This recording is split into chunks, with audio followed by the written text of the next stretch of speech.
Hey YouTube, how is it going today? Well, due to popular demand, in this video I'll be doing an update on Sensionics Holdings, ticker symbol SENS.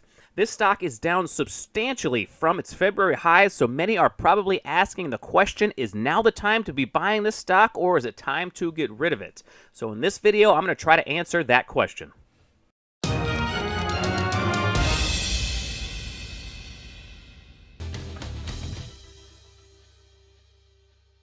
Now, if you're new to my channel, I've been trading and investing for over 20 years, and in every video, I'll show you some of the potential trades and investments that I see setting up. So if that's something that interests you, please consider subscribing to the channel so you don't miss any future trading or investing ideas.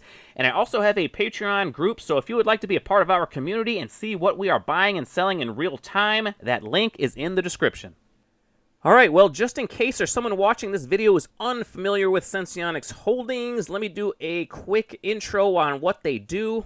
Sensionics Holdings is a medical technology company which develops and commercializes continuous glucose monitoring systems for people with diabetes in the United States, Europe, and the Middle East and Africa.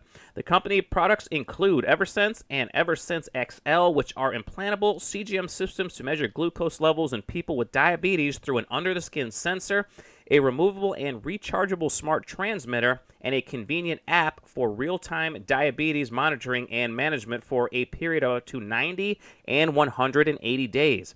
It serves healthcare providers and patients through a network of distributors and strategic fulfillment partners. The company was founded in 1996 and is headquartered in Germantown, Maryland. Now, I'm not going to do a super deep dive into this company because this is just an update video, but if you want to know more about them, I did do a video on them previously, and I will link that at the end of this video. Alright, so let's jump over to Seeking Alpha and take a look at some of the numbers on Sensionics Holdings and see how much it's changed since my last video. Right now, it is down quite a bit. It is trading at $2.22 at the moment, up 11% on the day, so a pretty decent update so far. And if we scroll over here, we can see that their market cap is right around $855 million, so under $1 billion. Not a huge company, and definitely you could probably see that from their share price. But if you look at their factor grades, you know, they're not doing so good as far as Seeking Alpha is concerned. Their value is still a little bit high, and I agree with that, but it's getting much more attractive. I don't think it should be a D. But I do think that their growth factor should be higher than a D, so I think Seeking Alpha is a little bit behind, and on their profitability, that's probably accurate right there, because they still have a couple of years before they get profitable. But if we look at their revenue, we can see in 2020, obviously they took a massive hit due to the pandemic. But sales are projected, or revenue is projected anyway, and the sales to start picking up in 2021. They're projected to go from $4.95 million in December of 2020 to $12.85 million by the following year. And in 2022, they're expected to almost triple that to $32.9 million. So there's still a lot of growth ahead of this company. And if we scroll down to their earnings per share, we can see that they're starting to get closer to earnings per share positive, but they're still a few years away from that. And go down a little bit further, we can take a look at their earnings estimates, and we can see that their sales in 2021 are expected to grow by 159%, and then the following year they're expected to grow another 156%, and then the year after that another 89%. So I don't understand why the growth factor is so low on that previous grade up top, because there is still a lot of growth ahead for this company. And if we scroll down just a little bit further, another metric I like to look at is insider ownership, and this is about 5.5%, which is, you know, respectable. I like to see it closer to double digits, and definitely over double digits if I can, but you know, 5.5%, not too shabby either. And let's scroll down to their balance sheet. This is where a lot of people probably have the biggest concern with Sensionics Holding. They're going to have to raise some capital if they haven't already. Sometimes these Seeking Alpha numbers can be a little bit behind, but their total cash is about $18 million, and their total debt is around $62 million. So as far as their balance sheets goes, not looking super sharp at the moment, but like I said, those numbers could be behind. I did a check on Yahoo, and Yahoo was similar, but Yahoo could be behind as well. So everything I'm seeing on this Seeking Alpha page looks pretty good except for that balance sheet. But this company, I think, has a ton of growth ahead of it, so I'm not too worried about that balance sheet so far. They should be able to raise capital if they need it. All right, guys, so let's jump over to my TC2000 charting software and see where we can determine Sensionics Holding could be going in the near future. But before I get started, just a couple things. Number one, if I could ask you for a favor, if you could like the smash button for me, that would help out the channel in a big way with the YouTube algorithm, and it also help out Sensionics with the YouTube algorithm. And number two, of course, is I am not a financial advisor, so please do all of your own research before buying any stocks you see on my video. After all, this is just my opinion. But that being said, let's jump over and look at the current price action. We can see that Sensionics Holdings topped out over $5.50 a share in mid-February. And since that high from the trough of a few days ago, it is off almost 70%. So if you're interested in buying this company, but you thought it was too expensive before, this is a pretty deep pullback, and with growth companies, you usually don't get a chances to buy them on really deep pullbacks. Now, obviously, Sensionics was a little overheated back then, so you know a pullback was going to be coming sooner or later. Now, I currently don't own this stock. I bought some of it several months ago, and I sold it at a profit when things were kind of topping out. And I've been patiently waiting for Sensionics Holdings to pull back to this 200-period simple moving average, this yellow line on the chart. It looked like it was going to get there a few days ago, but it had that big reversal.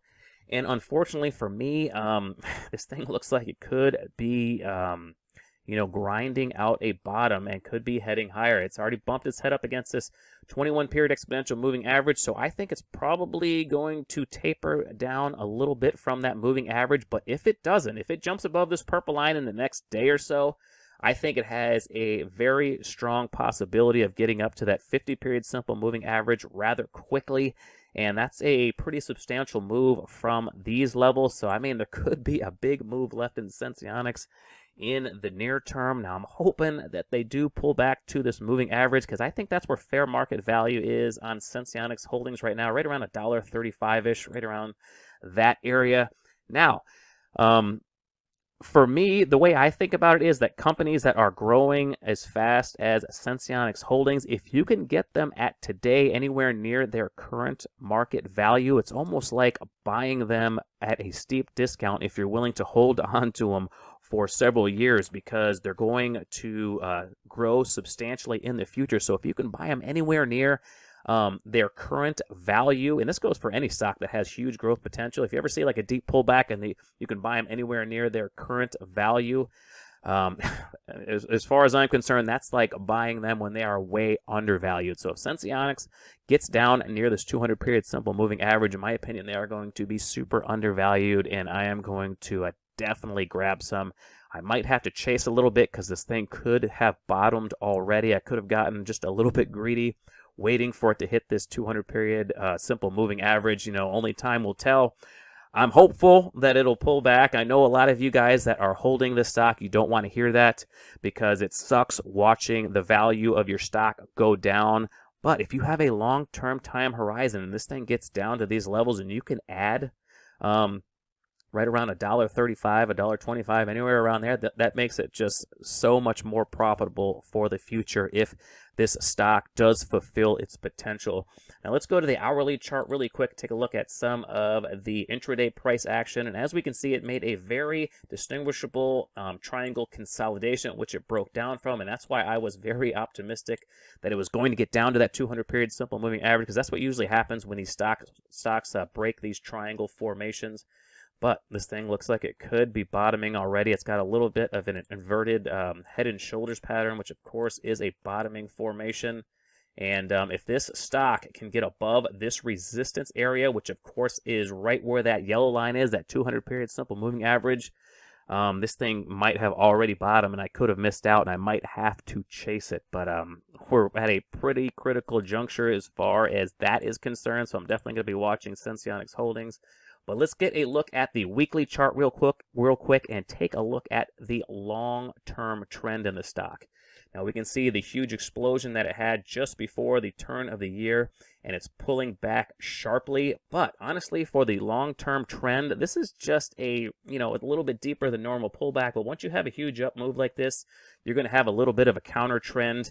So as far as the long-term trend goes, this trend still looks very healthy. And if this thing can get above that white line, because it's almost above the purple line already, if it can get above the 8-period exponential moving average on the weekly chart, this thing could have already bottomed, because this is still a very healthy looking long-term trend. So Sensionics Holdings, I think, is getting to a very attractive level. And do they have a convenient product? I think so. Are they participating in a growing market? Of course they are. Diabetes, unfortunately, is growing every single year, and I do think that they are going to have one of the cheaper products on the market for sure, and that is just a recipe for a good growth stock.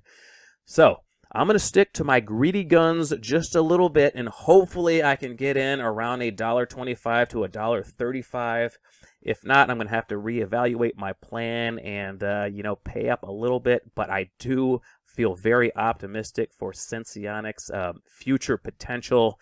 And I might be splitting hairs here trying to get it at the 200, but that's what I love to do. I love to grab bargains in the market. And I think if Sensionics gets down there, I might have to load the boat on it, because this stock has a lot of long-term potential ahead of it, and I think it's going to be a steal grabbing this thing near that 200-period simple moving average.